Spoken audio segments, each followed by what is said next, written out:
Kekalahan Jepang dalam Perang Pasifik semakin jelas dikarenakan jatuhnya bom atom di Hiroshima dan Nagasaki. Perdana Menteri Jepang yaitu Jenderal Kuniake Koiso pada tanggal 7 September 1944 mengumumkan bahwa Indonesia akan dimerdekakan kelak sesudah tercapai kemenangan akhir dalam Perang Asia Timur Raya. Dengan cara itu, Jepang berharap tentara sekutu akan dianggap oleh rakyat Indonesia sebagai penyerbu negara mereka, dengan kata lain mencari simpati bangsa Indonesia. Jepang mencari simpati bangsa Indonesia dengan cara menjanjikan kemerdekaan kepada Indonesia yang dikemukakan di depan parlemen Jepang dan mengizinkan bendera merah putih di kantor-kantor, tetapi harus berdampingan dengan bendera Jepang. Kemudian, pimpinan pemerintah pendudukan militer Jepang di Jawa, yaitu Jenderal Kumakichi Harada, mengumumkan dibentuknya suatu badan khusus yang bertugas menyelidiki usaha-usaha persiapan kemerdekaan Indonesia yang dinamakan Badan Penyelidik Usaha-Usaha Persiapan Kemerdekaan Indonesia yang disingkat dengan BPUPKI atau dalam bahasa Jepang Dokuritsu Junbi Chosakai. BPUPKI adalah sebuah badan yang dibentuk oleh pemerintah pendudukan bala tentara Jepang pada tanggal 1 Maret 1945 bertepatan dengan hari ulang tahun Kaisar Hirohito. Badan ini dibentuk sebagai upaya mendapatkan dukungan dari bangsa Indonesia dengan menjanjikan bahwa Jepang akan membantu proses kemerdekaan Indonesia. BPUPKI diketuai oleh Dr. Kanjeng Raden Tumenggung Rajiman Wedioningrat dengan wakil ketua Ichibangase Yoshio yang berkebangsaan Jepang dan Raden Panji Suroso. Secara keseluruhan, BPUPKI memiliki 62 anggota. Dan setelah semua persiapan usai, pada tanggal 28 Mei 1945, BPUPKI diresmikan. Tugas dari BPUPKI sendiri adalah mempelajari dan menyelidiki hal-hal yang berkaitan dengan aspek-aspek politik, ekonomi, tata pemerintahan, dan hal-hal yang diperlukan dalam usaha pembentukan negara Indonesia merdeka. Jika Indonesia suatu saat memproklamirkan kemerdekaannya, maka Indonesia harus sudah memiliki dasar negara. Oleh karena itu, BPUPKI bekerja untuk merumuskan dasar negara.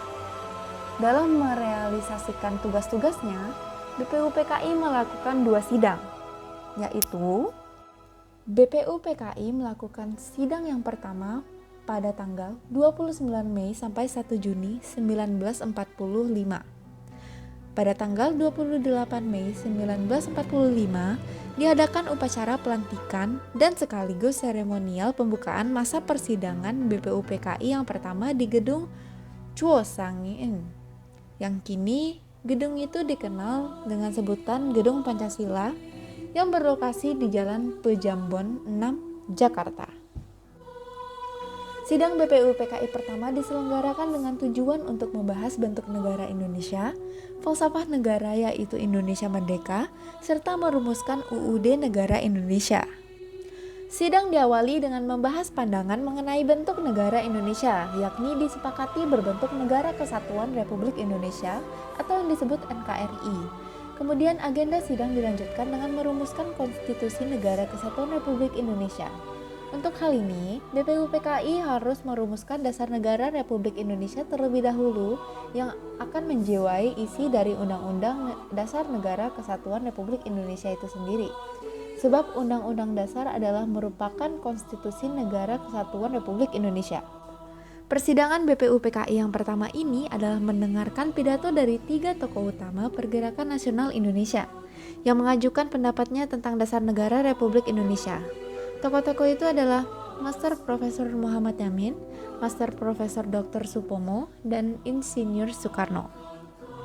Sidang tanggal 29 Mei 1945, Muhammad Yamin berpidato mengemukakan gagasan mengenai rumusan 5 asas dasar negara Republik Indonesia.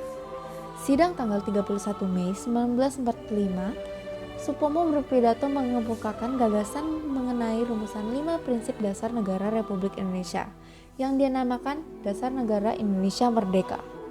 Sidang tanggal 1 Juni 1945, Insinyur Soekarno berpidato mengemukakan gagasan mengenai rumusan 5 sila dasar negara Republik Indonesia yang dia namakan Pancasila, yaitu 1. Kebangsaan Indonesia, 2. Internasionalisme dan perikemanusiaan, 3. Mufakat atau demokrasi, 4. Kesejahteraan sosial, 5. Ketuhanan yang Maha Esa.